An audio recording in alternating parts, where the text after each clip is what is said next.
Olá pessoal, tudo bem? Eu vou resolver algumas questões sobre velocidade relativa e eu gostaria que vocês acompanhassem. Vou começar pela questão número 83.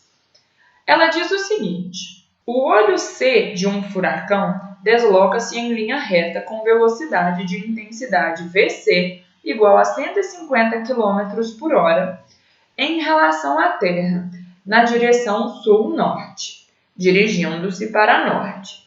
A massa de nuvens desse ciclone tropical, contida em um plano horizontal paralelo ao solo, realiza uma rotação uniforme no sentido horário, em torno de C, abrangendo uma região praticamente circular de raio R igual a 100 km, como ilustra a figura, em que O1 e O2 são dois observadores em repouso em relação à superfície da Terra. Sabendo que a velocidade angular da massa de nuvens é constante e igual a 0,5 radianos por hora, responda: qual a intensidade da velocidade dos ventos medida por O1? Qual a intensidade da velocidade dos ventos medido por O2?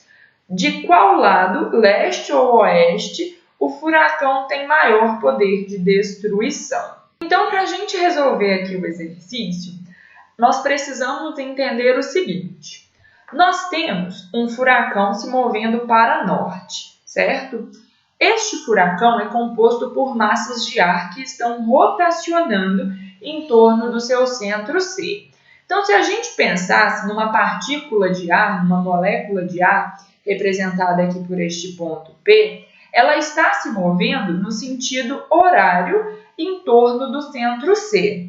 Logo, o ponto P, a partícula P, realiza um movimento que é composto, pois, ao mesmo tempo que ela se desloca para norte, ela está rotacionando em torno do ponto C. Logo, ela tem um movimento composto por uma translação e uma rotação. O problema é que a gente determine a intensidade da velocidade medida pelos dois observadores, O1 e O2.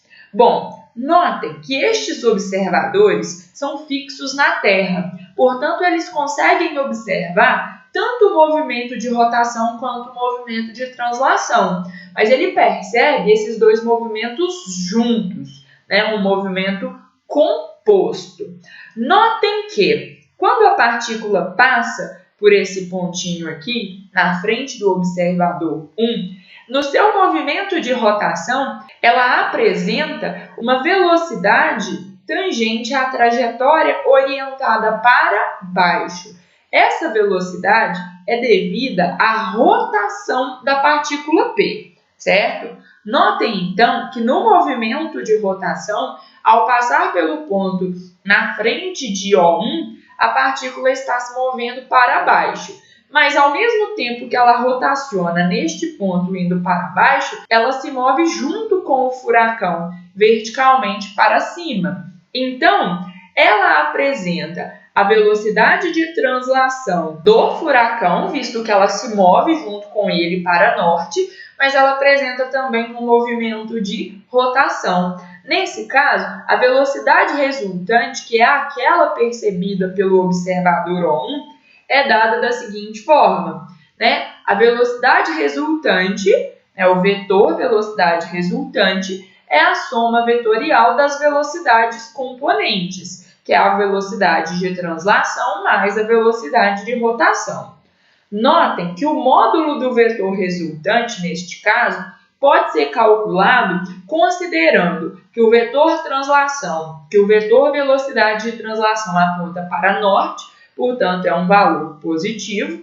Então, eu teria aqui que a velocidade resultante é o somatório, o módulo do vetor de translação menos o módulo do vetor de rotação, que aponta para sul, portanto, é negativo, é um sentido contrário. Então, nessa situação, quando nós temos dois vetores com a mesma direção, mas sentidos opostos, o módulo do vetor resultante pode ser calculado subtraindo o módulo de um vetor do outro. Aqui eu estou considerando que o vetor positivo é aquele que aponta para sul para norte e aquele que é negativo aponta para o sul, ok? Observem, a velocidade de translação do ponto P é a mesma velocidade de translação do furacão, é a velocidade VC.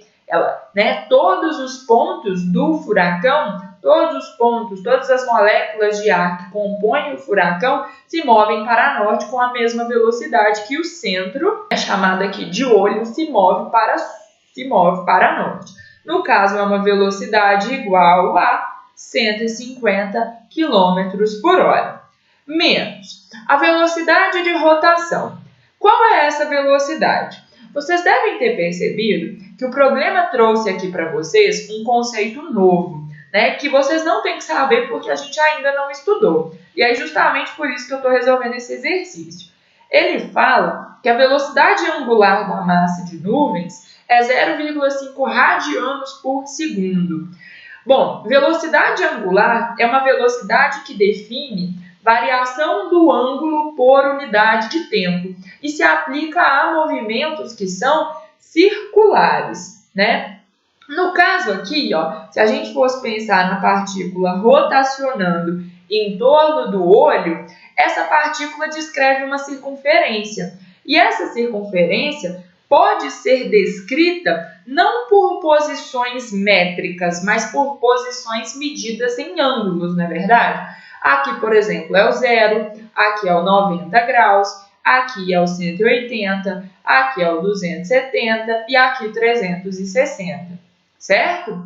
Sendo assim, se eu falo que uma partícula se move por 90 graus em 1 minuto, eu tenho que 90 graus por minuto é a velocidade dessa partícula. Mas no caso aqui, é uma velocidade angular, ok? É mais ou menos isso a ideia. Não se preocupem com a definição, porque eu vou falar disso mais à frente, tá bom? Só que essa velocidade angular não é dada em grau por minuto, ou grau por segundo, ou grau por hora. Ela é dada em radianos por segundo, radianos por minuto ou radianos por hora. Radiano é uma outra unidade para ângulo, tá? 90 graus, por exemplo, equivale a π sobre 2 radiano. 180 corresponde a π radiano. 270 corresponde a 3 sobre 2 π radiano. E 360 corresponde a 2 π radianos. Sendo assim, o problema nos fala que a velocidade com que as partículas, o ar, rotaciona em torno do olho do furacão é uma velocidade angular que é igual a 0,5 radianos por hora. Isso significa que em 1 hora esse corpo rotaciona 0,5 radianos. Bom, isso não é velocidade linear v, velocidade escalar, tá? Ou módulo de velocidade vetorial. Essa velocidade angular se relaciona com a velocidade linear v através da seguinte equação. V é igual a ômega vezes r. Sendo assim, nós podemos determinar que a velocidade de rotação, a massa de ar gira em torno do olho do furacão, é a sua velocidade angular vezes o raio da trajetória. Qual é a velocidade angular? 0,5 radianos por hora. Qual é o raio da trajetória? 100 km. Não foi isso que foi dado aí pelo problema? O exercício diz que ali, abrangendo uma região praticamente circular de raio igual a 100 km por hora. Então, significa que a massa de ar gira em torno do olho do furacão com raio igual a 100 km. Portanto, nós temos que a velocidade de rotação é 100 vezes 0,5, que é 50 km por hora, certo? Tá aí a velocidade de rotação. Se eu não me engano, vocês estudaram isso no ano passado, antes da gente falar de movimento harmônico. Deem uma lembrada nisso, tá? Sendo assim, qual é o valor da velocidade de rotação? Ela é 50 km por hora. Portanto, a velocidade resultante percebida ali pelo observador O1 é igual a 100 km por hora. Então, para o observador O1, É como se este ponto P, né, essa partícula P, aqui nesse ponto, estivesse se movendo verticalmente para cima, para norte, com uma velocidade de módulo igual a 100 km por hora. Então, ele não percebe os dois movimentos, né, o de translação e rotação. O que ele percebe é a composição dos movimentos, que nada mais é do que um movimento para norte com velocidade resultante de 100 km por hora, ok? Bom, agora a gente pode resolver o item B. No item B, o problema está querendo saber qual é a velocidade dos ventos medidas por O2. O2 está aqui. Então, imaginem que a nossa nuvem chegue neste ponto. Aqui, o movimento de rotação tem velocidade instantânea apontando para cima. Então, a velocidade de rotação é essa.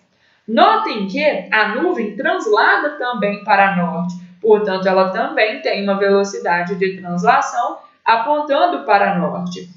O que o observador O2 vai perceber é o resultado da composição destes dois movimentos, que acontecem nesse instante na mesma direção e no mesmo sentido. Sendo assim, a velocidade resultante percebida pelo observador O2 será dada pela composição das velocidades parciais, ou seja, a velocidade de translação mais a velocidade de rotação, né? O módulo da velocidade resultante, neste caso, é dado pela soma dos módulos das velocidades individuais, visto que aqui elas têm mesma direção e mesmo sentido. Portanto, a velocidade resultante é o módulo da velocidade de translação é de 150 km por hora. É a velocidade com que o olho do furacão se move. Todas as outras nuvens ao redor desse olho se movem também para norte com essa velocidade.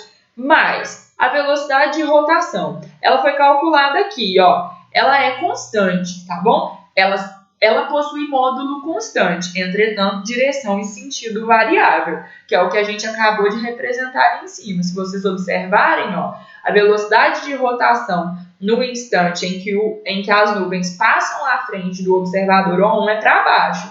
Já quando elas passam em frente ao observador O2, elas são para o vetor é para cima, certo? Mas o módulo continua o mesmo. A direção e o sentido variam, mas o módulo é o mesmo. Sendo assim, qual é este módulo? 50 km por hora. Portanto, a velocidade resultante é de 200 km por hora. Isso significa que no instante em que as partículas passam pelo observador O2, elas estão se movendo verticalmente para cima com uma velocidade resultante de 200 km por hora, certo?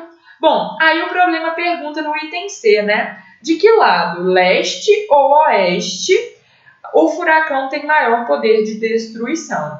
Ele terá maior poder de destruição onde a massa de ar passar com maior velocidade. Concordam que para um referencial fixo, ou seja, para partículas no chão, para uma casa presa sobre a superfície terrestre, né, do lado esquerdo, ou seja, na região oeste, nós teremos ventos com maior velocidade? Então, nessa região, nós observaremos maior destruição. Portanto, a resposta é no lado oeste, à esquerda do olho do furacão. Ok? Finalizamos assim a solução deste exercício.